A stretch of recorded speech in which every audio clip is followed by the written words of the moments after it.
And then he got to play Kha'Zix yesterday, went 4-2-10 on that champion, and had a really good showing. And so we'll see what he's able to do here today on this Kha'Zix up against Optic, which their composition is looking a little more death volley with a little bit of a potential for split pushing from the Camille or Tristana in a side lane here. Well, Tristana was still on that list to be picked up out of all the bot lanes. Didn't even say her. So many to choose from. So they have a little bit of tower damage as well if they, as you said, get those split push going and can spread TSM thin. Ooh. Yeah, really good siege potential. Really good siege potential. Good opportunity to dive here with the Camille diving in, plus the Taric ultimate to keep her alive.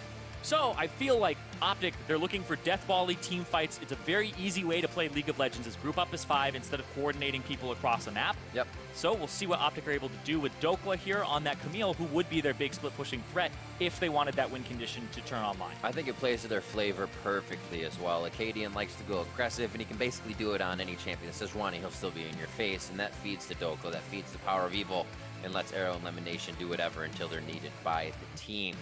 Gnar locked in for Haunter on the other side to give Dokla a little trouble in that top lane. Definitely a lane we'll be watching coming into this match. We did see that Dokla got to enter against Golden Guardians yesterday. A bit easier for him to start off in the LCS, but now he gets to test his match against Haunter on that Gnar. 5-6 TSM and Optic Gaming 4-7.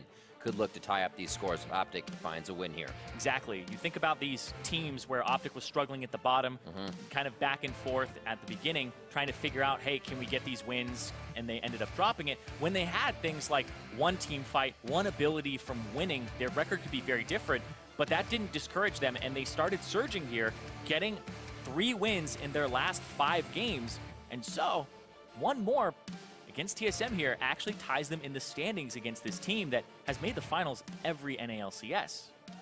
So Zyrene, looking at these compositions one more time, we kind of considered that both teams drafted well yesterday, considering the champions are for their players, for the team, their style. Do we feel that they were both as well good drafts today? Ooh, right now, just from a base standpoint, I actually like Optic's composition slightly more because it's more standard. Wave clear, siege, team fighting, split push ability, and they have a good tank. By Acadian and Power of Evil if they figure out that TSM's getting stretched in here. Exactly, that back is actually huge, interrupting it. It's a bad back timer, Riv. Oh no!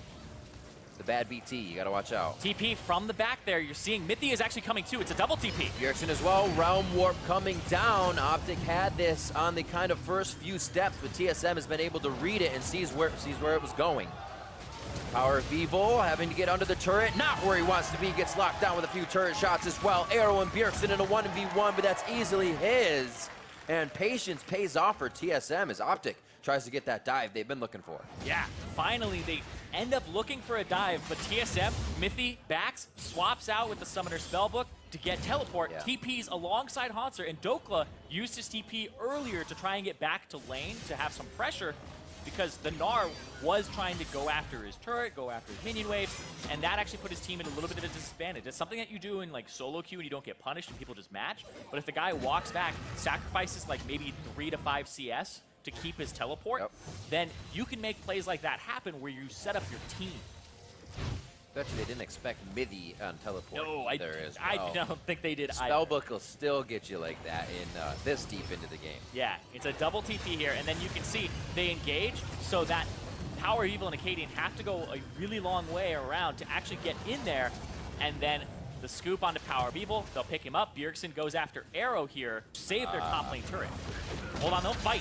Now the retaliation. Glacial Fissure down, slows Power of Evil. Lemonation, everybody in the same spot. Arrow tries to get back to the Cosmic Binding safety, and he does. Another jump comes in. He gets himself a Summoner heal. Realm Warp does the party. Enter right on top of the heads of Optic here. That's going to be Lemonation and Arrow going down. TSM say we are still going forward, and the dive comp is getting dived on right now. Dova, if you will, by TSM. Optic, Power of Evil keeps himself alive in the mid lane, but Bjergsen team did not look like they'll stop just yet. Yeah, Optic took so much damage at the very start of that. Arrow caught out in front, takes a beating from Mike Young, and then Dokla cancels his TP because it's already looking like a lost fight, and then Bjergsen re-engaged them. Q missing, Power of Evil, Gravity Field down, nicely done. Whoa, Bjergsen going low, getting himself way too close. Whoa. Heel goes down, and he cannot flash out as it just came up. It literally just came up. He was about 5 seconds away from being able to have flash there, but even in that situation, he's already dead to rights. He's caught out. Into communication and find the way that it would work for them. Here, gonna work for TSM as they get a nice round warp onto Power of Evil. And it does seem like this is kind of that point where if Optic is behind, they kind of have trouble finding that next direction they want to go, what that next win condition will be from. Yeah, and we were talking about split pushing at the very beginning of the game and how TSM played the Galio Kazakhs into the split pushing, the 1-3-1 with the Fiora Vladimir that Echo Fox had. Kazakhs plus anybody who can collapse on side laners is so good in split push, kind of deal with the Gnar. And is there anything in the situation that you actually have to dodge, have to make sure you're missing? Maybe a few boomerangs, or can you just take it all out? Whoa, you can't be doing that. Oh, not a 3v1. Blast going back over when you kind of make the other decision. He wishes he made that one first, but not going in. We see Dokla going down as he gets a little ahead of himself there and kind of leaps before he looks. Yeah, absolutely. Perfect way to put it, Riv. Leaped in, he has a control ward, and he had a few seconds before his warding totem, but they're just able to go after him and collapse, and here's a TP onto Acadian. Oh, slows, hyper, flash, Mithy over the wall with the flash. Glacial Fisher to lock down the remaining members on the caboose of the exit train from Optic, and that one falls right off the rails. TSM to Baron. TSM are finding those little cracks in the armor for Optic, and they are just making them huge gashes, making it so that Dokla, one mistake, huge punish across the entire team. He got caught, they get to make a TP play on the other side, and they get Baron. Seems like everything Capable of doing in the defensive position, but now with the Baron coming up, now Optic in these team fights, their positioning has not been good all game, and they really have to figure out where they're going to place Arrow in these fights and keep him safe. Yeah. Because this Tristana has been going down very quickly. Makes it tough as well because you want Power of Evil to kind of disrupt everyone's positioning with Chaos Storm, but he's getting pushed around by Haunter. Bjergsen can walk right at him anyways and make him not stand still, so Chaos Storm is kind of out and stays. He can't click it around too much. Gives Arrow, as you said, a little more trouble to find positioning. And then it's on Lemonation to hit the perfect Cosmic Radiance as everybody's in that chaotic jumble being thrown around. Definitely a difficult position to be in, but you're right. They're kind of getting fed the resources right now, making themselves that much stronger. Yeah. We'll see where the point they can get to before TSM really can break the base. They do have good... Oh my word. Heals and shields coming down. Bjergsen almost really half-shotting Acadian's coming around the side. They're going to leap in and try to go.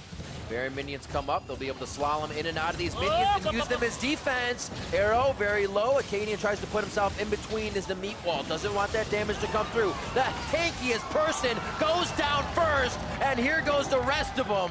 It's going to be a lot of damage onto Power of Evil. Haunter looks to lock this one down for himself, and he just pounces on his target as TSM play with their food. Oh my god.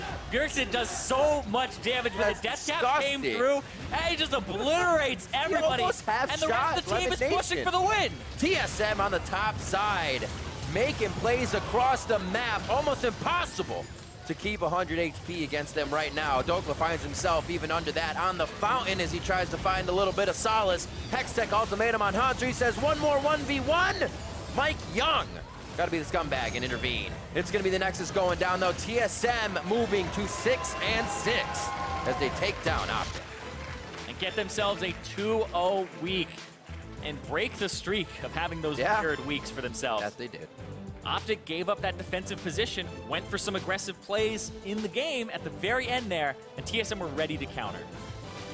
Man, I think they knew about the Acadian pressure mid lane as well. At first, they kind of didn't consider it, and it was